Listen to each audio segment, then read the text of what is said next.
House wiring यानी कि बिजली की फिटिंग कितने प्रकार की होती है, आप कितने प्रकार की जानते हैं? आपके घर के अंदर कौन सी वायरिंग की गई है, क्या आपको पता है? नमस्कार दोस्तों, स्वागत है आपका हमारे ऐसी सॉल्यूशन चैनल में। आज हम बात करने वाले हैं घरों में वायरिंग के प्रकारों के बारे में। क्या आपने कभी सोचा है कि आपके घर में वायरिंग कैसी है या अलग अलग प्रकार की वायरिंग क्यों की जाती है? तो दोस्तों, इस वीडियो में हम विस्तार से जानेंगे कि घरों की वायरिंग कितने प्रकार की होती है और किस प्रकार की वायरिंग किसके लिए सही है। तो चलिए शुरू करते हैं।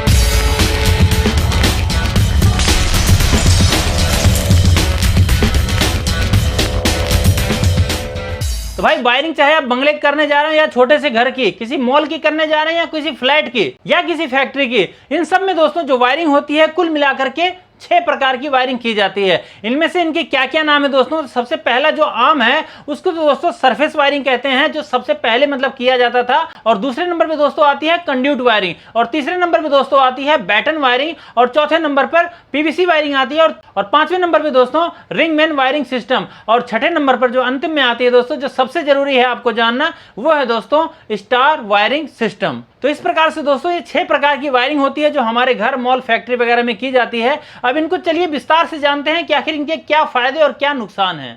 सबसे पहले बात करते हैं दोस्तों सरफेस वायरिंग की। यह सबसे पुरानी और बेसिक वायरिंग होती है। इसमें तारों को दीवार के ऊपर लगाया जाता है और इनको क्लिप के माध्यम से जगह जगह पर फिक्स किया जाता है। हालांकि ये जो वायरिंग होती है बहुत ज्यादा सस्ती होती है और इसे इंस्टॉल करना भी बहुत ज्यादा आसान होता है, लेकिन दोस्तों सुरक्षा के हिसाब से इसको जो है कि सुरक्षित नहीं माना जाता, यानी कि ठीक नहीं माना जाता है। इसको टेम्परेरी वायरिंग के रूप में ही लिया जाता है, इसलिए दोस्तों इसे ज्यादा इस्तेमाल नहीं किया जाता है और पुराने घरों में ही इसको मतलब ज्यादातर देखने को मिलता है। नए घरों के अंदर तो बिल्कुल बंद ही हो गया, समझ लीजिए। ठीक है दोस्तों, तस्वीर के माध्यम से आप देख सकते हैं कि जो सरफेस वायरिंग होती है वो किस प्रकार की होती है।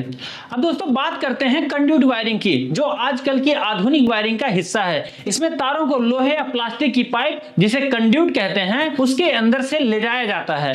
और इस तरह की जो वायरिंग होती है दोस्तों, इससे तार जो होते हैं हमारे बहुत ज्यादा सुरक्षित रहते हैं। अब इस वायरिंग को अगर ठीक प्रकार से समझना हो तो इसे 2 प्रकार से बांटा जा सकता है। पहला होता है दोस्तों रेडिएज कंड्यूट वायरिंग, यानी दोस्तों इस वायरिंग के अंदर क्या होता है, इसमें जो पाइप होता है वो कठोर होता है और इसे अस्थायी रूप से फिक्स किया जाता है, यानी कि हमेशा के लिए उसको फिक्स कर दिया जाता है। ये बहुत ही ज्यादा मजबूत होता है और अधिक टिकाऊ भी होता है। इसीलिए तो दोस्तों इस तरह की वायरिंग अगर आपको टिकाऊ करवानी है तो आपको रिजिड कंड्यूट वायरिंग करवानी चाहिए। और कंड्यूट वायरिंग का दोस्तों दूसरा रूप होता है फ्लेक्सिबल कंड्यूट वायरिंग। इसमें दोस्तों क्या होता है कि जो पाइप होती है वो बहुत ज्यादा लचीली होती है। इसको जो कि बहुत ही आसानी से मतलब मोड़ा जा सकता है, मतलब कहीं पे भी आपको घुमाना है उसके लिए आपको बैंड वगैरह लगाने की जरूरत नहीं पड़ती है। ये बहुत ही ज्यादा फ्लेक्सिबल होती है और फ्लेक्सिबल कंड्यूट वायरिंग उन जगहों के लिए मतलब सही होती है जहां पर पाइप मोड़ने की जरूरत हो, यानी कि बार बार मतलब इधर से उधर घुमाना है तो वहां पर वायरिंग में इस तरह की पाइप का इस्तेमाल किया जाता है। तो दोस्तों अगर जहां पर आपको पाइपों को मोड़ने की जरूरत पड़े तो वहां पे आप इस तरह के पाइप का इस्तेमाल करके वहां की वायरिंग करें, क्योंकि बार बार दोस्तों हम वहां पे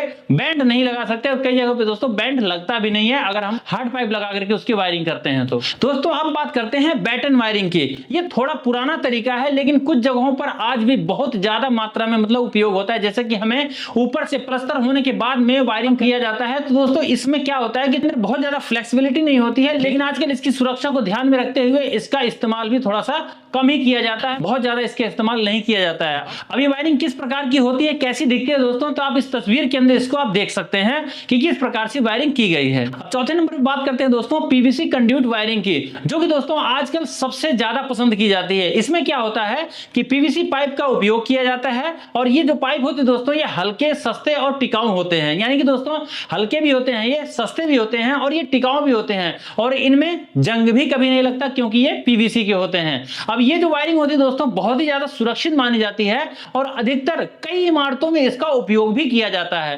दोस्तों अगर आपको हाउस वायरिंग करना है और अभी तक अगर आप करते आए हैं और आजकल करते हैं, दोस्तों आपको इसी प्रकार की वायरिंग, इसी पाइप का इस्तेमाल करके वायरिंग की जाती है। आप इसी का इस्तेमाल लगभग करते भी होंगे। तो दोस्तों इसको क्या कहा जाता है, आपने समझा? पीवीसी कंड्यूट वायरिंग, ये इसका पूरा नाम है। अब ये वायरिंग कैसी होती है इसको भी आप इस तस्वीर के अंदर देख सकते हैं। 5वें नंबर की जो वायरिंग है वो रिंग मेन वायरिंग सिस्टम है। इसके बारे में दोस्तों ज्यादातर लोगों ने सुना भी नहीं होगा।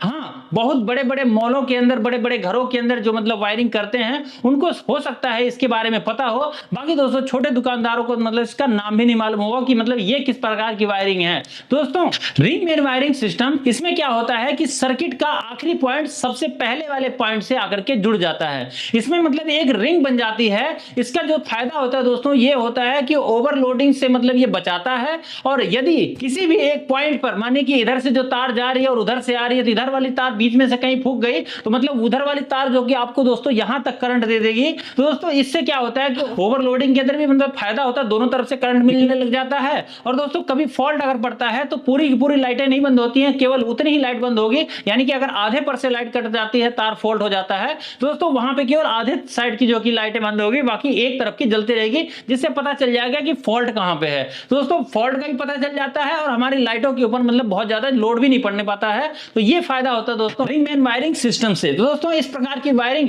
ज्यादातर बड़े बड़े घरों के अंदर या बड़े बड़े कॉम्प्लेक्स जो होते हैं, जो मॉल होते हैं, उनके अंदर किया जाता है। और इस तरह की वायरिंग को भी दोस्तों आप इस तस्वीर के अंदर देख सकते हैं कि किस प्रकार से किया गया है, किस प्रकार की मतलब ये रिंग मेन सिस्टम की वायरिंग जो होती है उसका सर्किट डायग्राम कैसा होता है, ये आपको दिखाई दे देगा यहाँ पे। अब दोस्तों बात करते हैं छठे नंबर की वायरिंग के बारे में।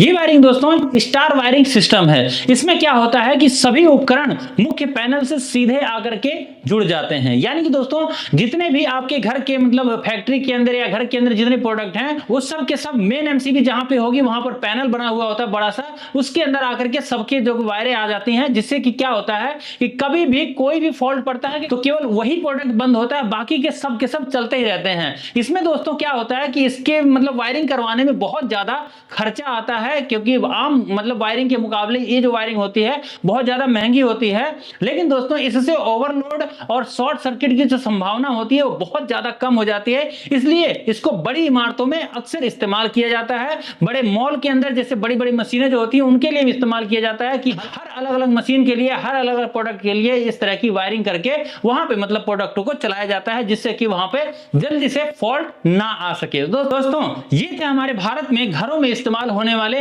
वायरिंग के कुछ मुख्य प्रकार। हर प्रकार की वायरिंग अपने फायदे और नुकसान के साथ होती है। अब आप सोचेंगे कि फायदा और नुकसान कैसे हो सकता है। दोस्तों जहां पर अगर आपको सुविधा ज्यादा चाहिए और शॉर्ट सर्किट या फॉल्ट ज्यादा नहीं चाहिए तो उस तरह की वायरिंग आपको महंगी पड़ेगी। उसके लिए अलग अलग वायर हर मतलब प्रोडक्ट का पैनल तक लाना पड़ेगा। और वहीं पे अगर आप नॉर्मल प्रकार की वायरिंग करवाते हैं तो उसमें क्या होता है, एक एमसीबी अगर फूकती है तो पूरे घर की लाइट आपकी चली जाती है। तो ये थोड़ा फर्क होता है। अब आपको अपने घर के अंदर किस प्रकार की वायरिंग करवानी चाहिए, आपका घर कितना बड़ा है, इसका चयन आपकी जरूरत और आपके बजट पर निर्भर करता है। इसीलिए दोस्तों उम्मीद है आपको इस वीडियो से आपको ये समझने में मतलब मदद मिली होगी कि आपके घर में किस प्रकार की वायरिंग की जरूरत है, किस प्रकार की वायरिंग वहां पर सही रहेगी, कौन सी वायरिंग आपको करवानी चाहिए।